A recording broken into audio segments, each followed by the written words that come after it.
You joined us for Rain of Blood, and together we made it rain bigger and better than we could have ever imagined. So now, join us for a second blazing inferno of knowledge and exploration. You're listening to Rain of Fire, the scorching sequel event to Rain of Blood, where we're going to delve into the world of fire play education and safety as we prepare for the upcoming Rain of Fire event.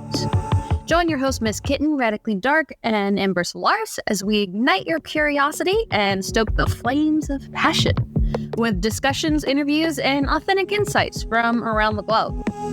Together, we're three flames united in one mission to make quality kink education more accessible and open pathways to conversation and connection about edgeplay topics around the world. But before we dive into these sizzling topics, a content warning. Rain of Fire discusses mature themes, explicit content, and practices related to BDSM and fire play. So listener discretion is advised, and this is an adult-only podcast. Other topics may include mental health, trauma, consent, and more.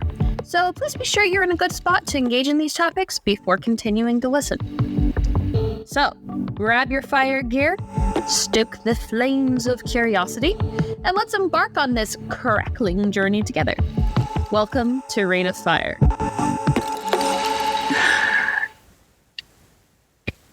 Hey, Firebugs, welcome back to Rain of Fire, and we have the amazing Miss Moon in our dungeon today, chatting to us about fiery things and how to get it hot in the dungeon.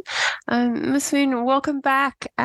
It's always a pleasure to talk to you, and I'm really excited to chat to you about some fiery things today. Yeah, thank you so much for having me. Yeah, so we you were on our Sharps panel for Rain of Blood. I got to connect with you a little bit over the podcast, and just was really always left feeling empowered after talking to you. So I'm super excited for your classes. But before I get onto that, do you want to tell us a little bit about how fire became part of your journey and how you got things lit? Sure. Yeah, absolutely. So when I was in my early 20s, I saw, I got really into circus performers and seeing different kinds of sideshows and saw fire performing for the first time and just thought it was incredible to watch. It was hypnotic.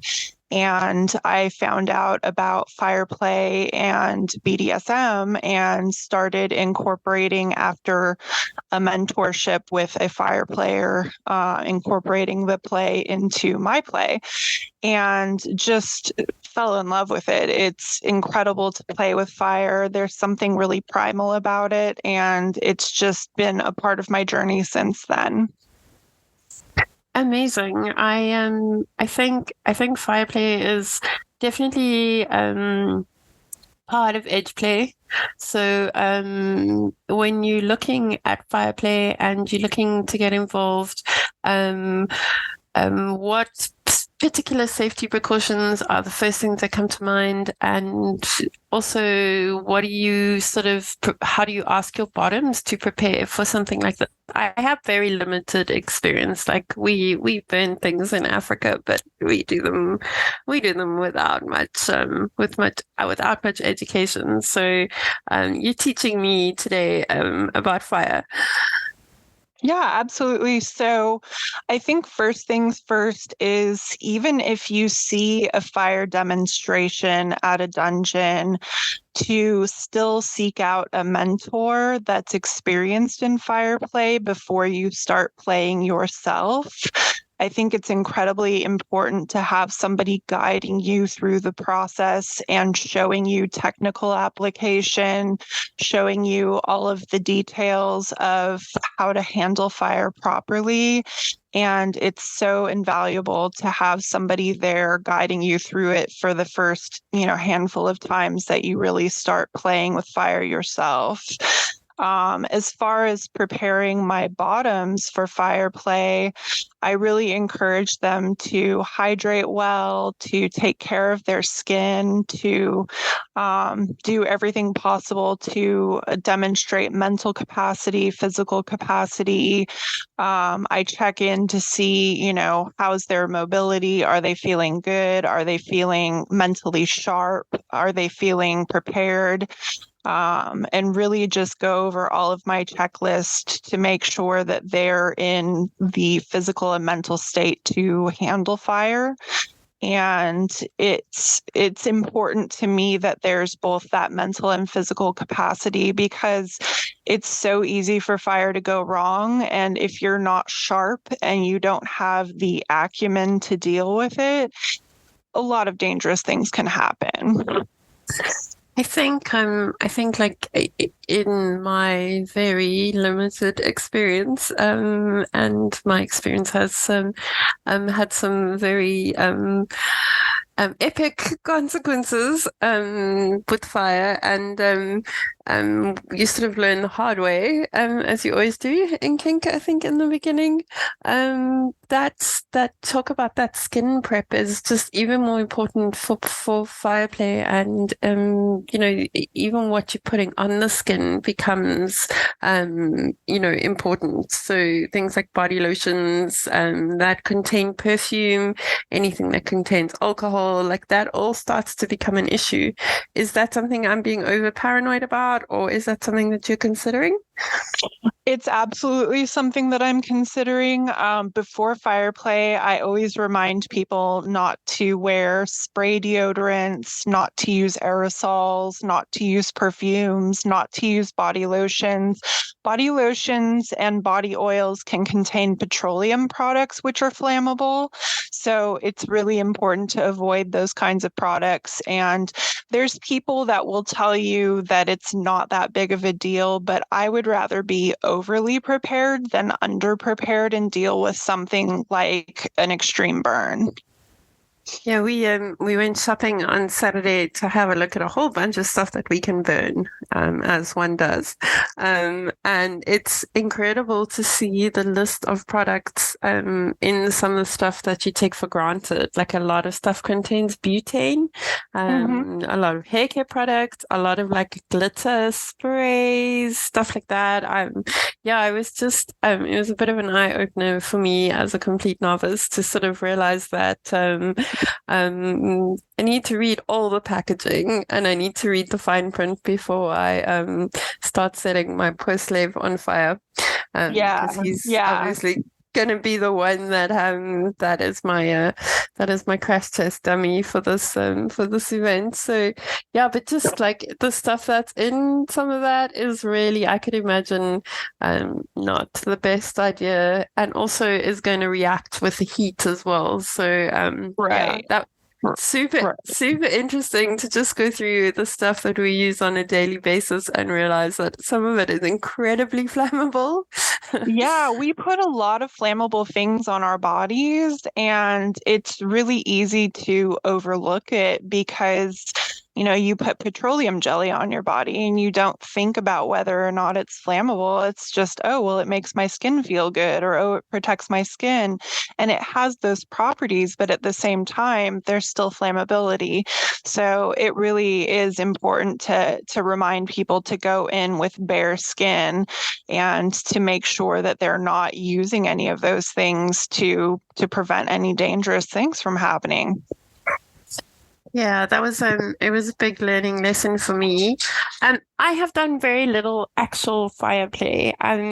Could you maybe walk me through what a fire session contains, and what the experience is like from a tops perspective, what you're experiencing while you're doing it?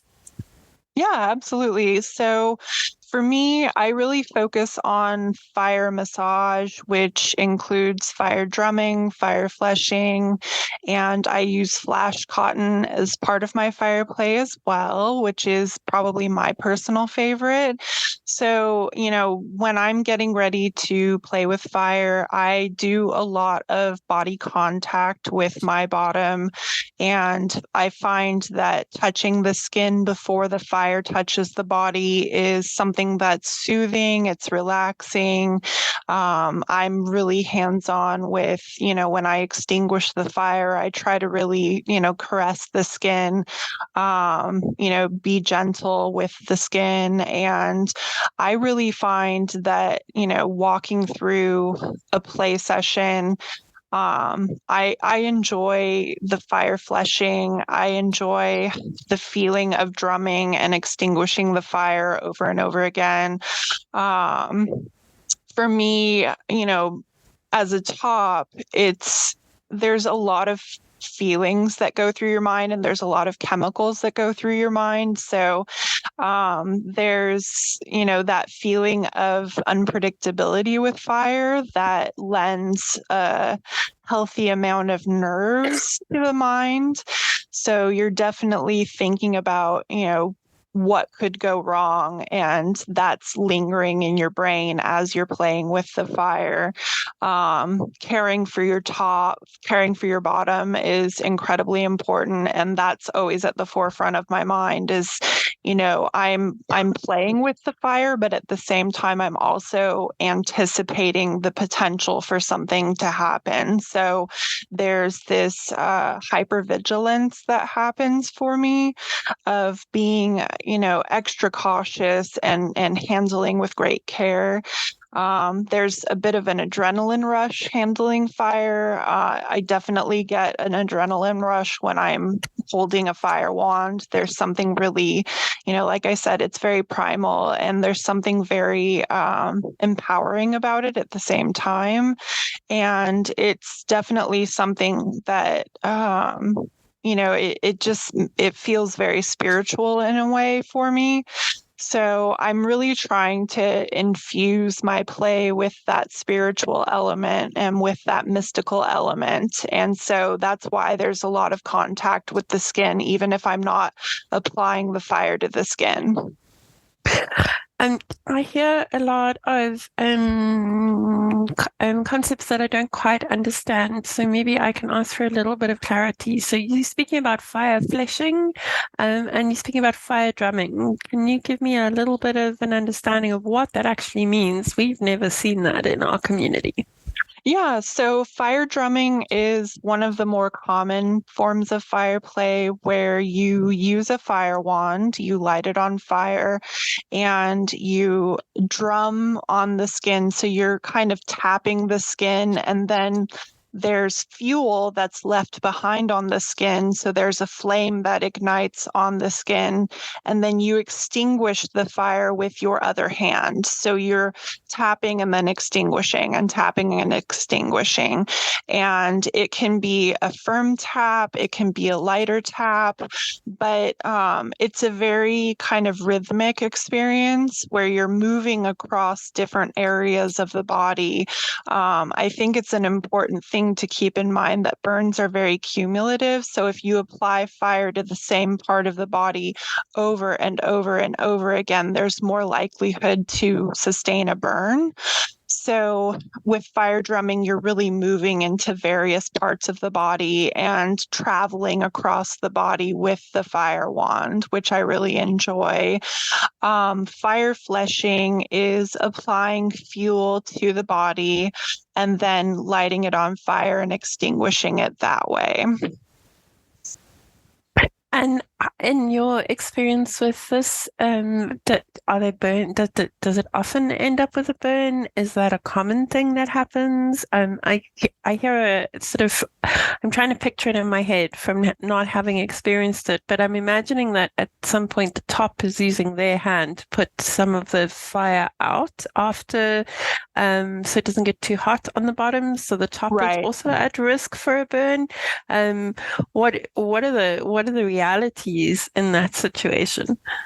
Yeah, so both parties are definitely capable of being burnt.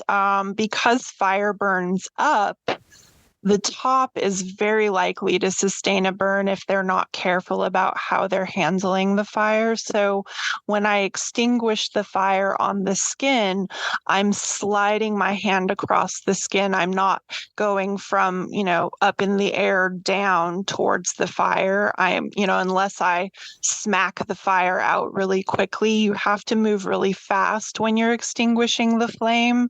So it's a sliding motion that I'm doing to try to prevent myself from being burnt.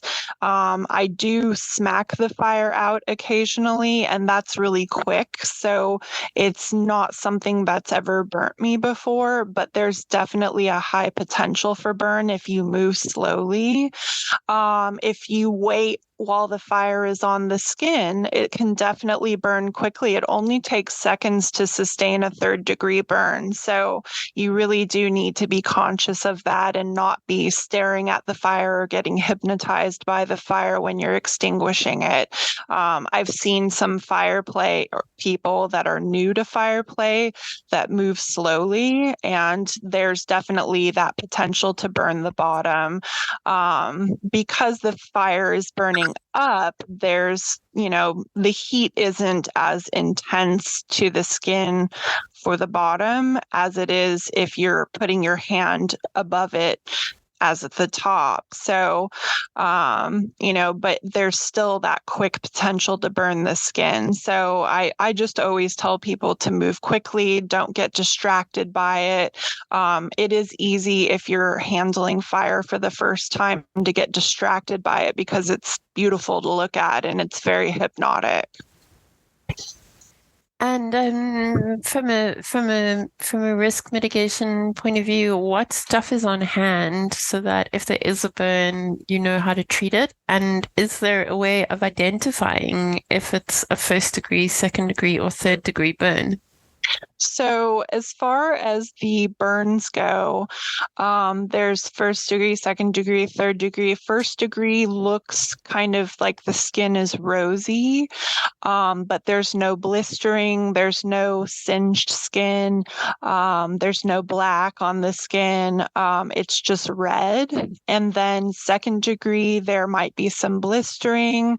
There might be some skin where the blisters burst. And it's a small amount.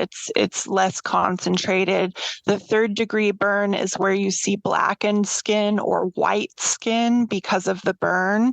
So, and 2nd degree and 3rd degree burns really warrant going to the hospital. Somebody might say, oh, well, you can treat a 2nd degree burn at home, it's no big deal. But I believe if my bottom sustains a 2nd degree burn, I'm going to take them to the hospital to get treated. It's beyond my scope of skill to medically treat a 2nd or 3rd degree burn. So that's when we go to the hospital for treatment. A 1st degree burn is mild. It's like a sunburn. It goes away after a day or two. It's something that's manageable for me, in which case, the bottom applies aloe to the skin, and it just takes care of it, hydrates well.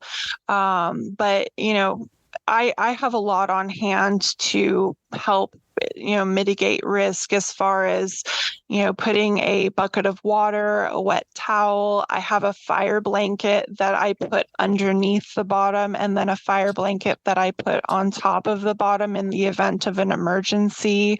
I have a fire extinguisher available. So those are my key things that I have available. You can also keep plastic wrap on hand. So if somebody sustains a 3rd degree burn, you want to transport them safely to the hospital or call an ambulance to take them to the hospital. But if you're transporting somebody, you can cover the 3rd degree burn in plastic wrap to protect it while you're transporting the person. So having plastic wrap on hand for a burn is helpful. Having non-adhesive gauze is helpful to have on hand if you need to cover a burn to treat it. And then obviously having aloe on hand if you have a mild first-degree burn is nice to soothe the skin, but you're really wanting to focus on running cool water over the skin for, 10, 20 minutes to help soothe the burn. You don't want to put ice on the burn because that can actually damage tissue and prevent circulation of the blood to the area, which can create further damage. So you want to avoid trying to put ice on it. There's this old wives' tale that butter helps burns. Don't do that. That does not work. Really? That's a thing? Yeah, that's a thing here in the US. That's a really common thing for people to assume. I don't know where the wives' tale came from, but it's something that you hear often where somebody will say, well, put butter on it. And that's not how you treat a burn.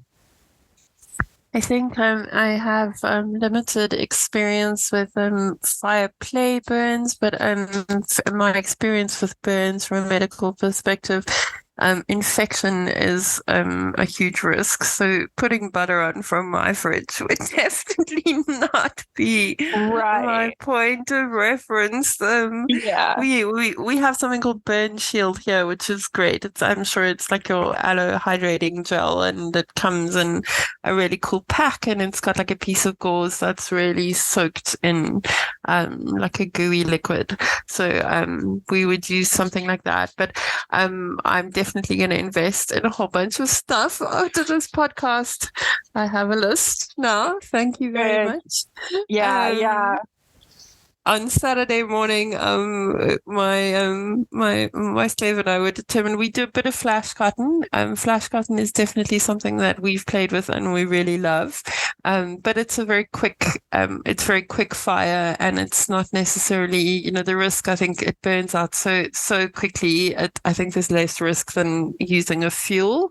So we've done a bit of flash cotton, but that's probably our sum total of experience. So on Saturday, we were sort of starting to set up a fire kit and get everything going. And my pony was sitting on the couch, and he was watching this. He's not involved in anything that is remotely painful or risky.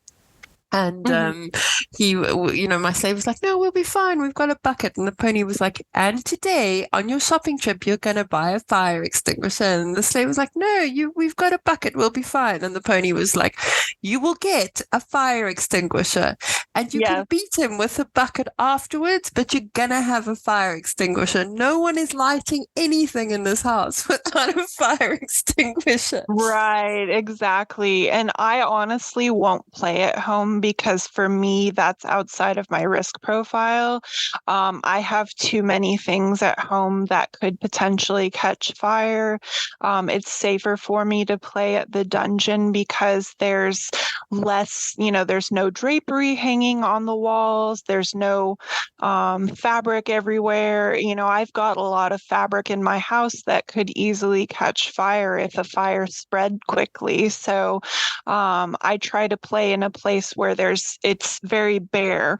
So there's no fabric near me. There's no likelihood of something catching fire just because it's, connected to the fire. There's minimal wood around me. It's very much about playing in a place where there's just minimal potential for danger.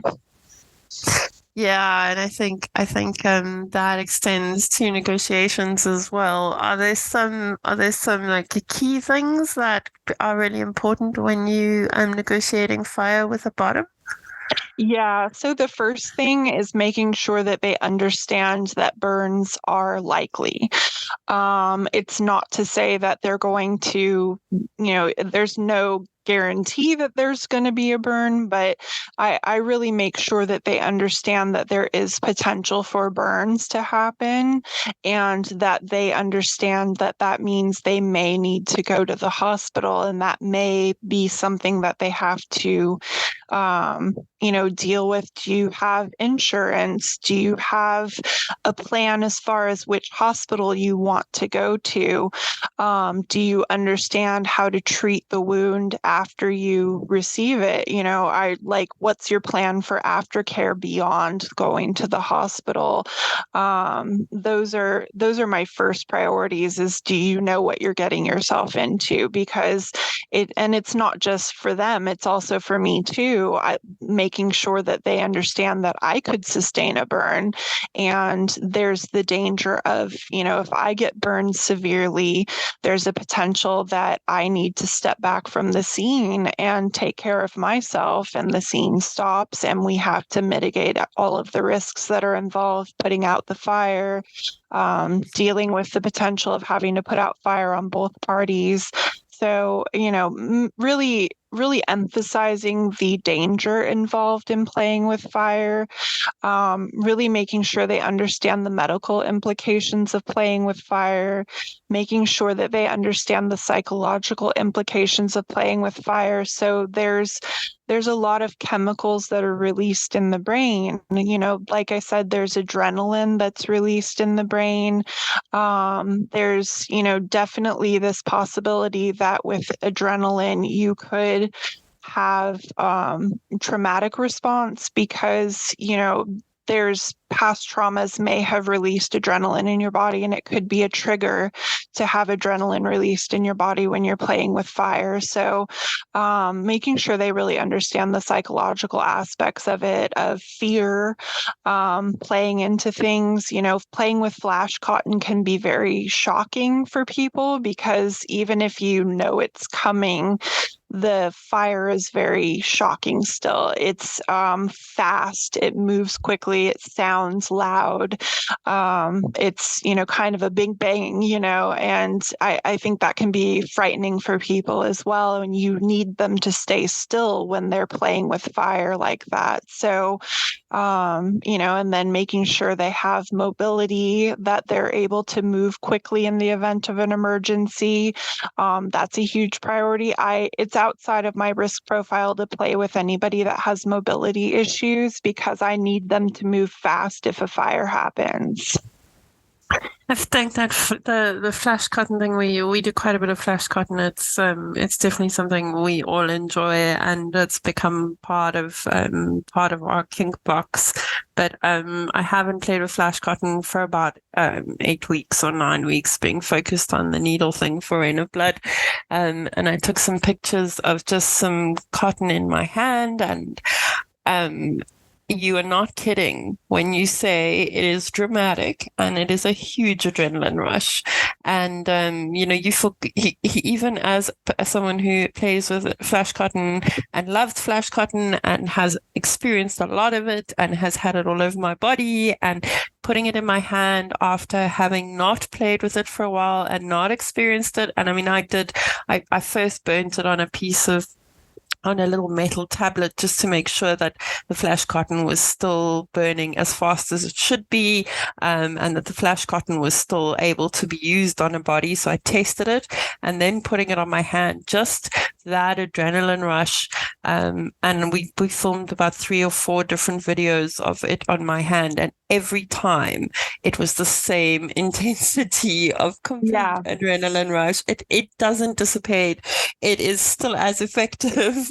And it's hectic. It's definitely a 9 or a 10 out of 10 from an intensity. And even when you know it's coming and you have experience with it, it is still a shock to your system every single time. So I just second that with the flash cotton, it's something that even if you're super prepared, as a top and as a bottom, I've used it extensively, and I have to tell you that every time I lit it in my hand, I was the one lighting it, I was the one holding it, and every time I did it on a tiny piece of flash cotton, it was as intense as the first time I'd used it. So, I think it cannot be underestimated.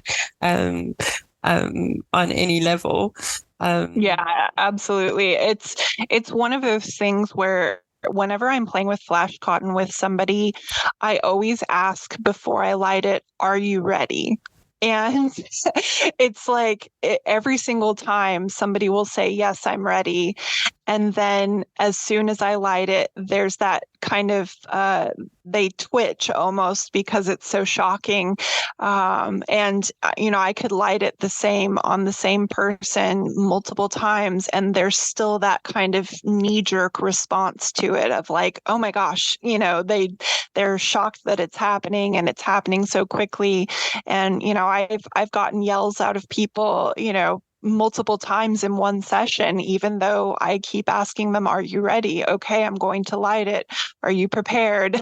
And, you can ask over and over again, and they're still not 100% prepared for it. I don't know. I equate it a little bit like it's the same for me as playing with like electricity. It doesn't matter how prepared I am for the electricity. When it hits me, I'm still scream every single time. It's not exactly. It's not something like a paddle or a cane that I can tell you the intensity is going to be X and prepare myself mentally for. It's still something that comes out of nowhere. So yeah, that's but it's super fun, and my life is better because of the flash cotton, and as part of a CBT play, I think it is. I think it is epically great. Yeah, it's a lot of fun to play with flash cotton with CBT for sure, and I think it's fun to utilize the flash cotton to create long chains across the body. I like to do X's, across the chest or across the back. There's a lot you can do with flash cotton to make it really interesting, and it is so dramatic. I love that you said that. It's very dramatic, and it's got that ability to release that adrenaline in you. And even as a top, I still get a little bit of a rush when I light it because it just moves so quickly and it happens so fast. 100%. It is. It's definitely an adrenaline play and definitely super fun. Have you ever experienced anything as a negative in fire play, or ever had a negative experience or an accident? And if so, how did you handle it? Yeah, so I have had what I call my oh shit moment. And that was when I was playing with somebody and I applied fuel to his body and I lit it and then I extinguished it and it relit itself. And it was because there was too much fuel applied to the body. And I moved quickly and kept extinguishing it and it kept relighting. And I was thinking, okay, I can try to keep moving. And as long as I'm extinguishing it and I keep my hand moving and prevent the fire from sitting on the skin for too long, I have a chance of putting this fire out and the fuel will eventually evaporate and the fuel will eventually dry out. But the fire was pretty significant as far as like it's spreading because the fuel was, too liquid on the body. And I had to move really quickly. And I was able to extinguish it after a few seconds. It did not thankfully burn. So I was really grateful that it didn't burn my bottom skin. But there was still that oh shit moment of like, this could turn really bad really fast. And I had to make a decision of whether or not I was going to extinguish it or if I was going to grab my wet towel and apply it to the skin. I had to decide, what are my options here as I'm watching it burn, and you have to move fast. So I took my forearm and applied it to the skin to spread more of a surface to extinguish the fire out, and just kept moving. And the more I was moving, the more the fuel evaporated. So, but it was definitely scary, and it was because I just forgot to squeeze the cotton ball out and to get excess fuel out of the cotton ball that I was using to apply fuel to the skin. So it was a moment of carelessness on my part, and I was incredibly disappointed in myself that I forgot that critical step. of making sure that it wasn't too soaked. So thankfully, I haven't had any other, major negative experiences. There's definitely been first degree burns. Those happen frequently. I haven't seen anything more than a second degree burn. And the second degree burn that I saw was actually from flash cotton, and it was very small. So thankfully it wasn't severe and didn't, sustain a long-term injury or anything like that. But it was because the flash cotton had some low temperature sparkle powder applied to it. And because the sparkle powder was applied without really being able to see how much was on the flash cotton, too much of it was concentrated in one area. And so it got too hot on the skin. And that's how the second degree burn happened. So, it was so small that it was something that, we weren't, too upset about or anything like that. My bottom was incredibly kind to me and was like, it's not your fault. I understand the risks of doing this. And that's why it's important to talk about understanding those risks. Do you understand you could receive more than a first degree burn? You could receive a second or third degree burn from this. And so it was very much like it was no one's fault. It was just, part of the play and part of the risk involved.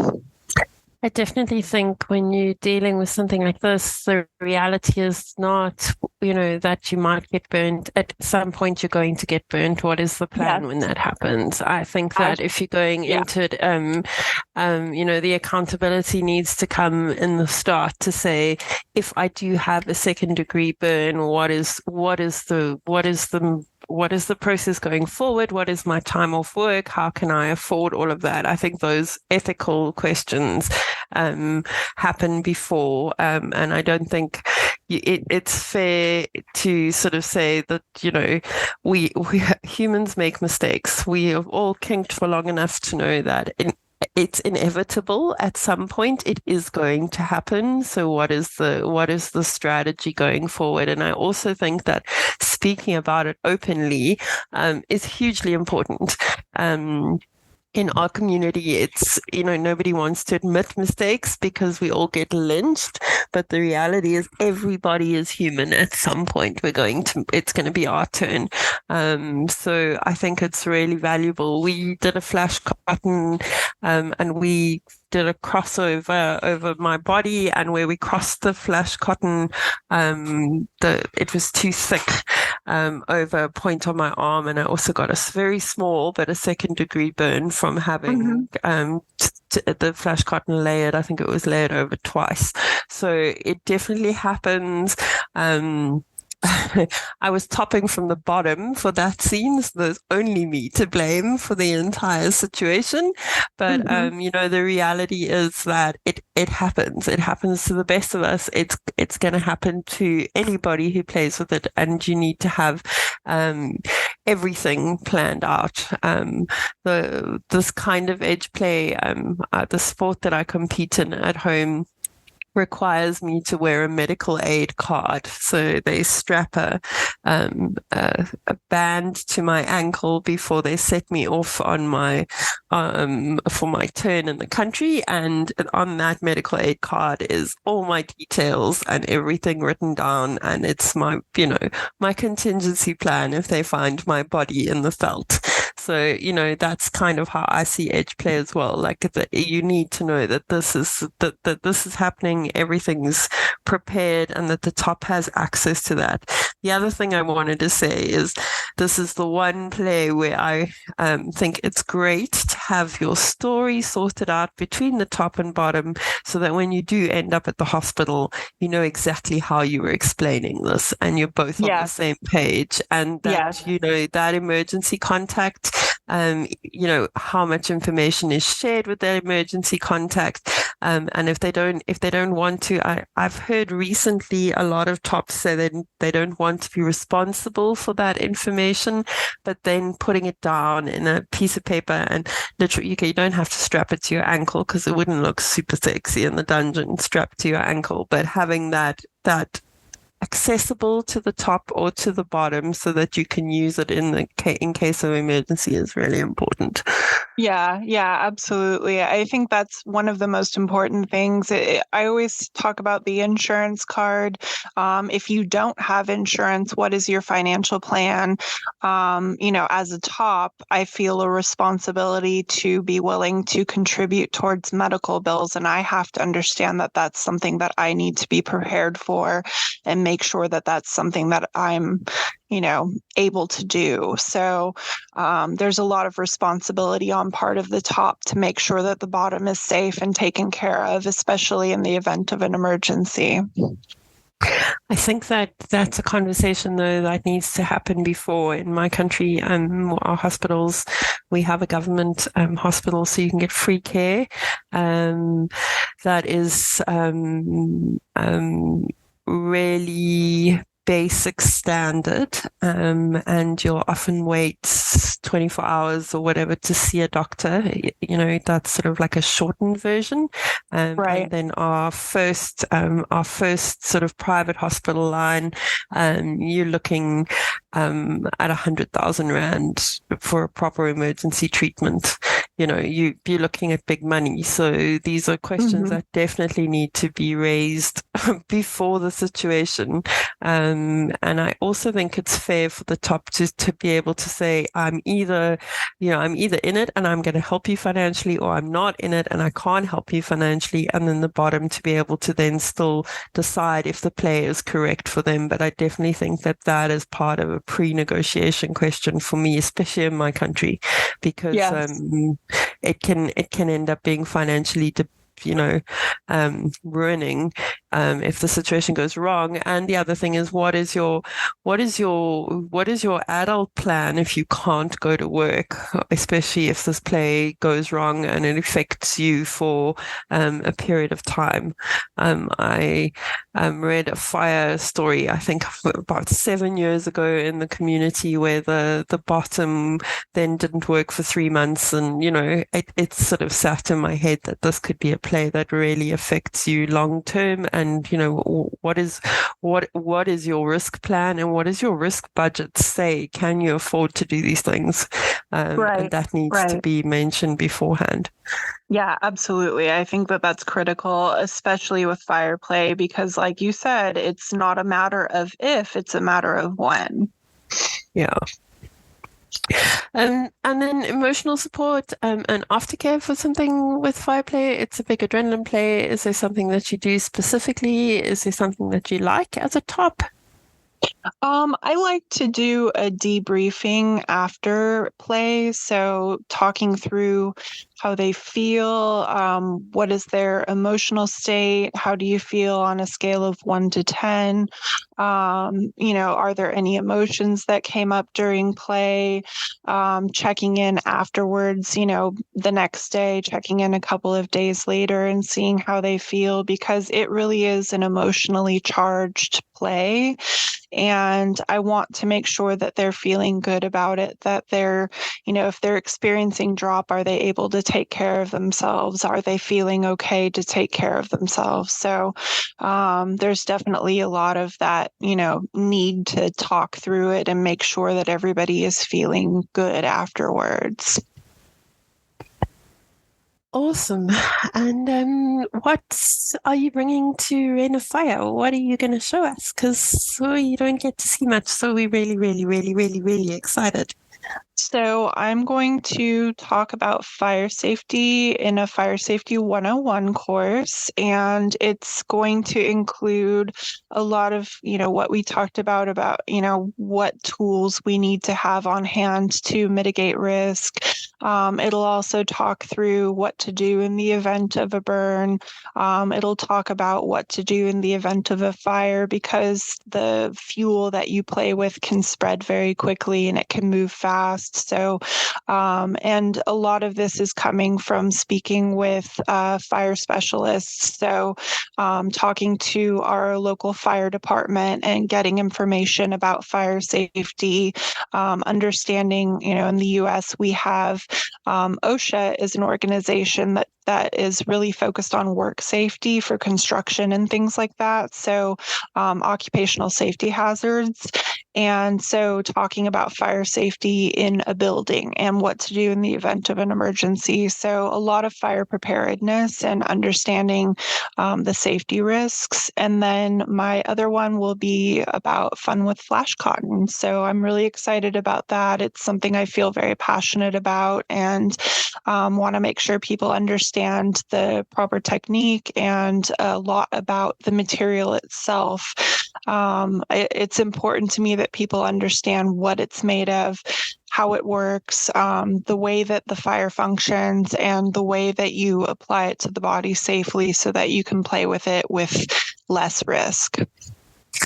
I'm loving the flash cotton. I can't wait for your class. I'm so super excited, and just super excited about bringing a whole bunch of burning things to a virtual con and getting to light a whole lot of stuff for a weekend. So I'm very excited. It's going to be amazing. There are so many incredible fire players that you all have already signed up for it to show, a lot of different techniques and a lot of different practices. And there's people that I admire greatly that are going to be part of it. I'm already thrilled to see. So there's so many people that you can learn from, and I'm still learning too, and I've been playing with fire for a long time, and there's always something new to learn. So I'm really looking forward to it. I can't wait, and thank you so much for your time again and for all your support and your ongoing help with everything. And I look so forward to your classes. Of course. To everybody else out there who hasn't got a ticket yet, guys, get your tickets for Rain and Fire. We can't wait to set things alight. And to burn stuff for you and to show you how to do it more safely. But also, and it's been mentioned already by Miss Moon, just the diversity involved in this con and the way fire can be used has just been absolutely eye-opening for me. So I'm sure that you will definitely learn something new. We have some fire panels coming up. I'm hoping that Miss Moon will say yes to my request to be on the panel again, because you were great on our tops panel for sharps. So we'll be doing the panels the month before the con, and then we will see you all at Rain of Fire. Awesome. It's going to be amazing. And from my dungeon in Cape Town, and from a very lit kitten, I'm sending you lots of love and kitten kisses.